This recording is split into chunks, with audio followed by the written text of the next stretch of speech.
And welcome to another series of Unscripted with Andy Tosh. This is a show that aims to provide you an alternative perspective, uncensored, and where success crowns class. Don't forget to follow me on all my social media handles at @AndyTosh_. That is for Twitter, Instagram, and Facebook.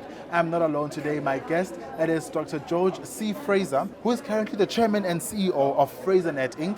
and has also been named Black America's first networker by Black Enterprise magazine, and at the same time he's been duped as one of the top 50 power brokers in America. How are you, sir? I'm doing wonderful. Good to see you, Andy. Thank you so much. And thank you for the great work that you do. It's my pleasure, sir. Yes. Awesome. So in a nutshell, who is Dr. George Fraser? I am a black man who is committed to black people. I've invested my time, talent, treasure, 45 years of my life. I'm 75 years old. I'm a race man, and I believe that that a race man is one who invests their time, talent, and treasure into the upliftment of his own people first. You could be a race woman too. So I love our people. I know a lot of people wonder if I am black. Yes, I am. My mother's great-great-grandparents are from the Cameroon, born and raised in Brooklyn, New York, and started a business some 33 years ago. To teach networking, economic development, wealth creation, and financial education to people of African descent. That's what I've committed my life to. So I have 8.5 million frequent flyer miles, 2,500 speeches, and 6 best-selling books. Oh, that's amazing. I understand that you have a book that is titled Success Runs in Our Race. What came about the title? Well, I think there are too many black people who do not understand who they really are. That we are the children of the slaves that would not die, that we have the genetic encoding of the great kings and queens of Africa, that we were building pyramids and solving complex engineering problems when Europeans were living in caves eating each other. Exactly. Right? We are an awesome and powerful, magnificent and beautiful people. We are God's first people. That we invented, we are the first of everything. We basically created a monotheism, the belief of a singular God. Yes. We can go down the list of things that Africans were the first to do. We're God's first people. And we just think too little of ourselves, and I think we think too little of each other. And the media portrays us as only having the ability in America to sing, dance, play football, baseball, or basketball, or soccer. Right? Yeah. We can do more than that. We have rocket scientists and nuclear physicists and Nobel laureates, and we are a successful culture of people. We were here we've been here for 2,000 years. True. Right? Yeah. So success runs in our race like no other race. We've been here longer than any other race on earth. So I just decided, let me write a book and help people understand how beautiful, how powerful, how genius, how innovative, how creative, how colorful, how dynamic we are. That is interesting. We understand that 2019 marks 400 years, when the ship actually anchored the shores of America. And inside that ship, it was a lot of Africans that are chained. And them being chained, it was not for them to come to America to just come for exchange programs, but for economic opportunities. What can you say that we need to do as Africans to make sure that we create a viable economic Africa? I think that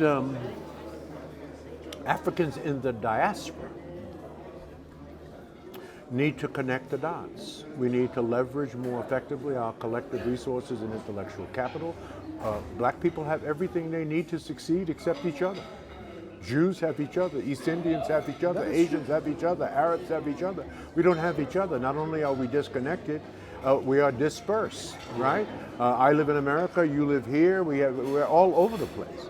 But it doesn't mean that we can't work together, that we cannot return. Africans who were taken to America, we are coming back. This is the year of return.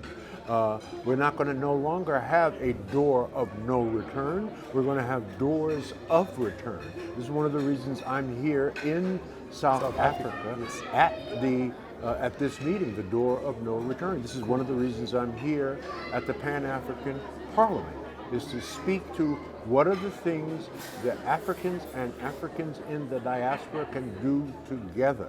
And that is first love each other, first meet, do business, talk business, right? Don't just talk philosophy. Exactly. Don't just pontificate ad nauseum about our issues, right? How can we do business? There's much business to do. There's much business you can do in America. There's much business that we can do here, right? So we have to focus on how do we heal the wounds and love ourselves so that we can love each other. You see, when I get up in the morning and I look in the mirror, if I do not love what I see, if I do not love me, there's no way I can love you. Because when I look at you, you become a reflection of me. That's called low race esteem, which is driven by low self-esteem, right? So it begins with self-love and understanding our beauty and our power and working together in compromise, in collaboration, in synergy, where 1 and 1 doesn't make 2. 1 and 1 should make 11, not 2. That's what I'm looking for, all right? So those are the things that we're talking about here in South Africa at the Pan-African Parliament. Yes. And I gave a very, very provocative speech, but I think it awakened people. And I have found the enemy, and the enemy is us. White people will not be saving black people. White people are not even thinking about white people. Do you know who white people are thinking about? White people. True. They're thinking about their husbands, their wives, their neighborhoods, their schools, their businesses first.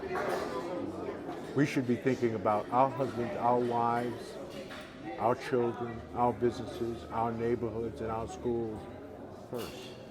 True. Right?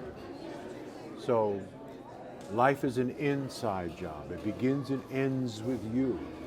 I don't hate anyone. You don't have to hate anybody to love yourself and to want to do business with each other and to grow our families and our children. Because you see, the children are not the future. The children are the present. And if we do not give our children what they need in the present, they will not have a future. We will not have a future. What do they need? Love. They need us. They need success. They need the coaching and the training and the guidance that only a parent or loved one can provide. So that's what we need. True. It is there for us. We're powerful people. Yeah.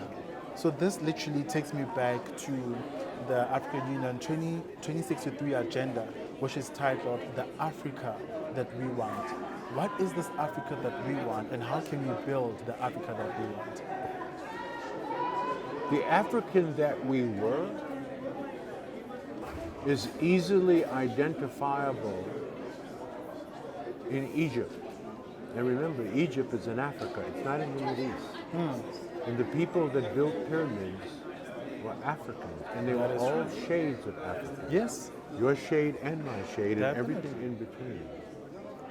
And these were people that did not have the technology and the tools that we have today, but they had the discipline, obedience, the creative thinking.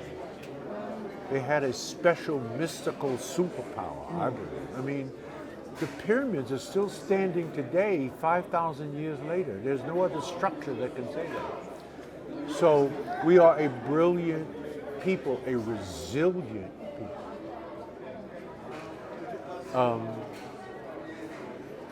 And we need to talk about that. We need to write about that. We need to teach our children that. And we need to teach them that they must get a good education and they must create a job, not get a job. Exactly.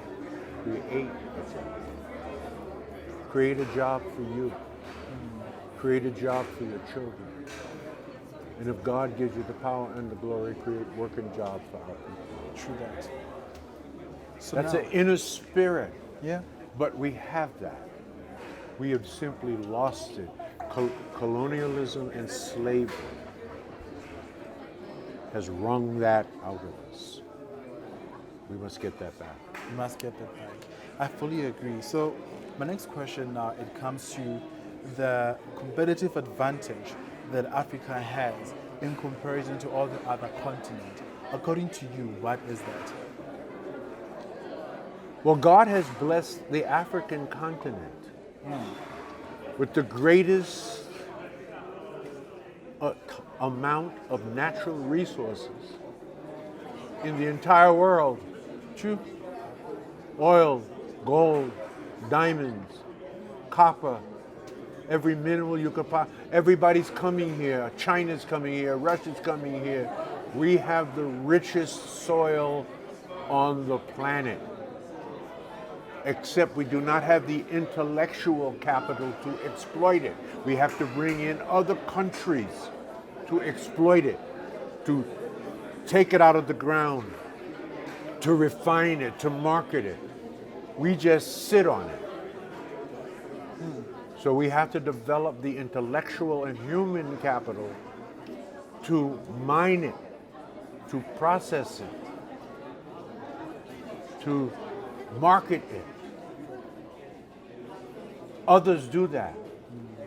So if I own it, but don't know how to get it out of the ground, and I have to ask you to take it out of the ground and to process it, here's the business deal. You get 85%, I get 15%. Because all I have is I own it. It's like if you have a business, and you want to start a business, and you come up with a great idea for a business, but you have no money. And you come to Dr. George Fraser and says, I need $1 million to start this business that I thought of. I say, okay, I like your business idea. I give you the $1 million. I get 85%, you get 15%. Doesn't work like that. It doesn't. It shouldn't even work like that. That's right. So, we have to focus on financial education, economic development. Economics must become the new black power in the 21st century for people of the diaspora. Economics must become the new black power, period. So now in closing, what are the 3 key wisdom nuggets that you like to say to a young African that is looking to do business abroad, Yes. or even broaden their horizon Yes. in the world? Here's my advice to a young African, or to any person of African descent. It is very simple advice. You must learn, you must earn, and you must return. We have a lot of us learning, a lot of us earning, but not enough of us returning. And therein lies our problem. We earn and we learn and we go away. We do not come back. Oh, wow. That is very powerful. So how can people get a hold of you on the social media networks? They can go to my website, onefrasernation.com, onefrasernation.com, onefrasernation.com, or they can email me at gfraser, F-R-A-S as in Sam, E-R, at FraserNet.com. Thank you so much, sir. God I'm very bless much honored. Thank you for having honored my invitation to come on my show. Thank you so much. Thank you. God bless I you. appreciate it. Thank you so much for watching Unscripted with Andy Tosh. Don't forget to follow me on social media handles at AndyTosh_. Thank you so much and God bless you.